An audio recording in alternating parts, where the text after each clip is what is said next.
Good morning, preppers. Happy prepping day to you. Every day is a prepping day. Time is short, as we say, and we are often asked via email and comments and such, how much time do you think we have? And I will address that in a future video, by the way, as far as what I think the timeline is going to take place and how it's going to take place. But I always admit I'm the first one who could be wrong, but I'll give you my input on that. And again, we get a lot of this from history. You look at the history and you can actually see what's going to happen for us in the future, because history amazingly repeats itself all the time, which amazes me. We still get stuck in these same conundrums every single time. All right, so trying to predict exactly when the United States is going to go into a crash, when the next war, World War III, is going to happen, it's very difficult. And there are some little things we can pick up on, which I want to talk about in this video. So stay through it, and I think you might be able to see and even agree as far as some of the things that are happening. Now, right now we see China talking all the time about how they want to invade Taiwan. They're right next to each other, just separated by a simple piece of water. That's all it is. And they're saying Taiwan's always been part of China, even though the Taiwanese government is completely emancipated. They are on their own. They actually have their own economy, which is doing very, very well, by the way, even making like semiconductors that we use in the United States all the time. And when we hear China doing these saber-rattling statements, we worry. Of course we do, because as the United States continuously poses and said, well, China, if you do this, we're going to rebel against you and fight against you. And next thing you know, we're in World War III. But here's the problem. I'm going to go ahead and make the bold statement that at least right now, China is not going to invade Taiwan. And it's really simple. In the United States, we love their crap. We love buying crap from China. And crap is really the key word for most of the stuff coming over. Now, I'm not saying you love the crap, and I'm not even saying I love the crap. We try to buy stuff from the United States as much as humanly possible. But, you know, sometimes some things slip through the cracks. But we try. We try to buy American.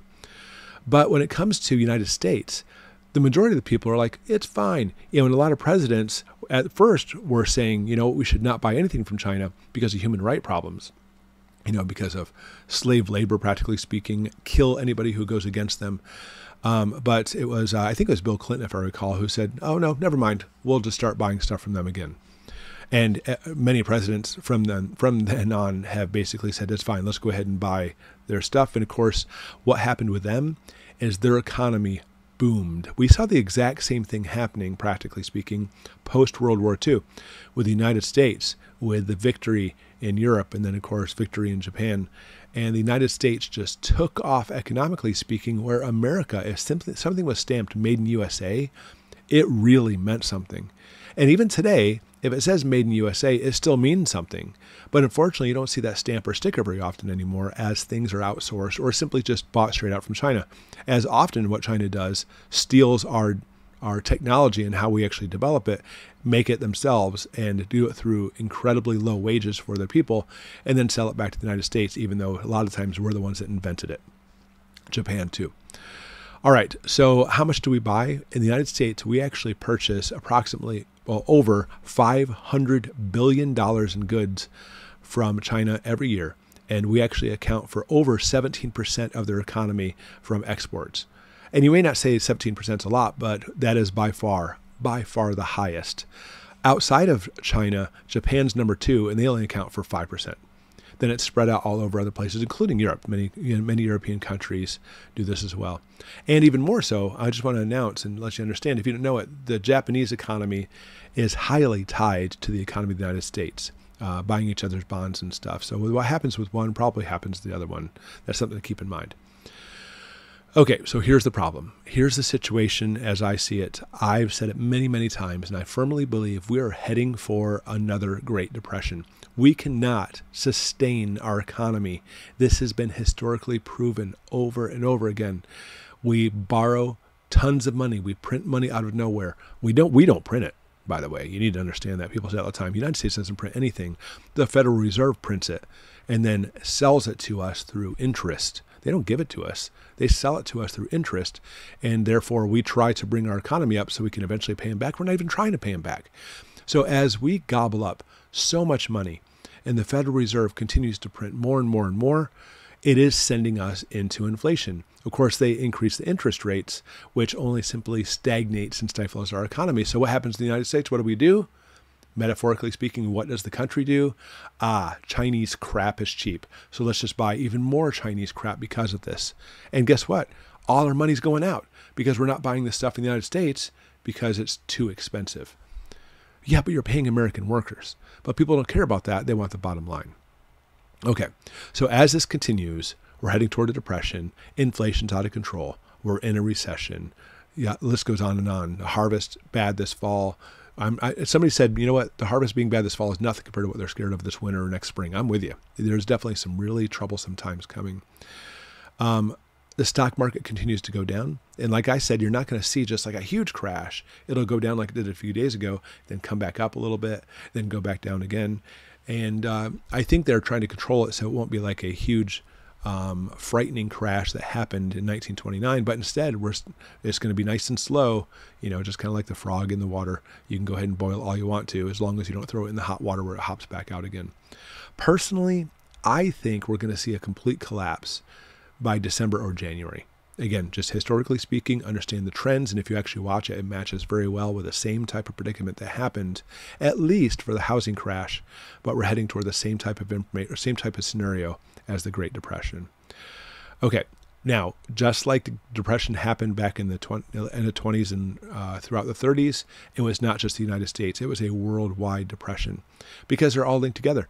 And so if we see the United States economy crash and the stock market crash because of this, we are not going to be in the same boat. Remember I just said that Japan and the United States are very closely tied. Japan's also going to go in the toilet. Europe is already heading in that direction. They don't have enough oil to heat the homes this winter as it is. And the economies plural, are crashing. And if this happens, understand that if we actually have a major crash in the United States again and head into a depression, even though China crap is cheap, people are going to learn very quickly not to buy anything because there's simply so many people out of work. Prices with inflation so high. And it's going to start cutting off China. It's going to start cutting off their massive flow of money. And the thing is, right now, they're getting a massive flow of money. So they're like, you know what? We don't want to awake the sleeping bear, sleeping giant. That's Russia. The sleeping giant, as Japan did in World War II. They don't want to mess with us for the fact that they could be cutting off our money.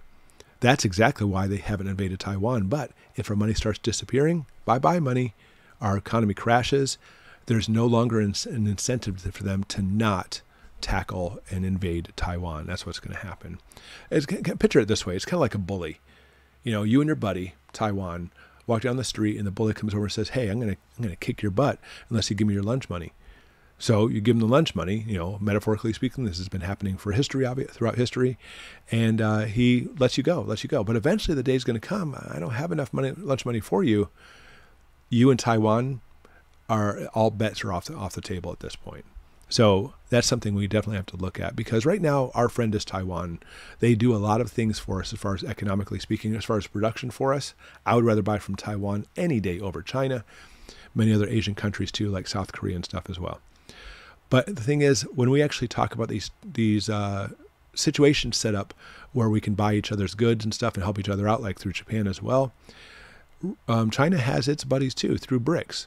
I've said this many times: Brazil, Russia, India, China, and South Africa, BRICS. And as the United States is actually, things are getting harder and harder here, and Russia's increasing and China's increasing, well, BRICS is now suddenly it's becoming at least a huge conglomerate economically speaking. And other countries have asked to join: Argentina, Turkey, Egypt, and Saudi Arabia. And they've applied. Isn't this interesting? And if you don't understand why, let me tell you. Because Biden went and begged Saudi Arabia, please, please turn on the oil for us. And they actually agreed to 100,000 barrels a day. And now Saudi Arabia, out of the blue, said, no, forget it, United States. You're not getting that oil anymore, as they apply to be part of BRICS. So as Russia is cutting off oil supply to Europe and increasing oil supply to China, now we see Saudi Arabia applying to that. You think Saudi Arabia is going to still be selling oil to the United States if that happens? No way. They're going to be part of a treaty with Russia. And if Russia says no, Russia doesn't sell the United States anyway.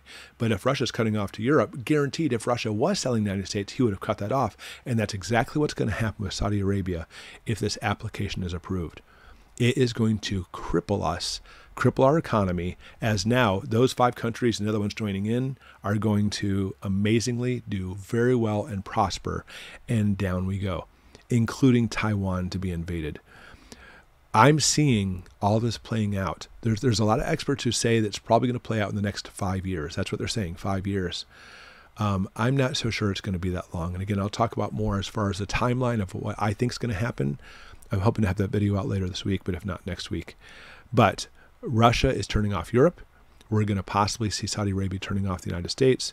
And now all of this is a prelude to war and the United States collapsing and falling apart. Make no mistake, that is their plan. Their plan is to cripple us, because no matter what Russia says or claims or does or anything, China too, we are their enemy and we need to be ready. This is a huge, tough pill to swallow. But looking at history and basically how all these things are working, it's a pill we're going to have to swallow. And it's much better to swallow it now as a prepper to be ready for this, because when things collapse, all these people, hundreds of millions who have not been preparing, who don't have the food coming in anymore, who can't afford it, are going to be looking for food and such. And if we need as preppers to be ready for this, because bad times are coming. Okay, it's not about fear. It's about prepping, so we don't live in fear. The prepping includes not simply just stockpiling food, but be ready for the hordes of people who are trying to come for our food too. Bad times are coming, and I hope you're listening to this, because I'm pretty sure you are. But it's not just about you. It's about talking to your neighbor, your friends, your family, and just tell them, historically speaking, and even tell them, maybe you should watch this video, because understanding how this is playing out is going to be detrimental, and there will be a massive, massive loss of life.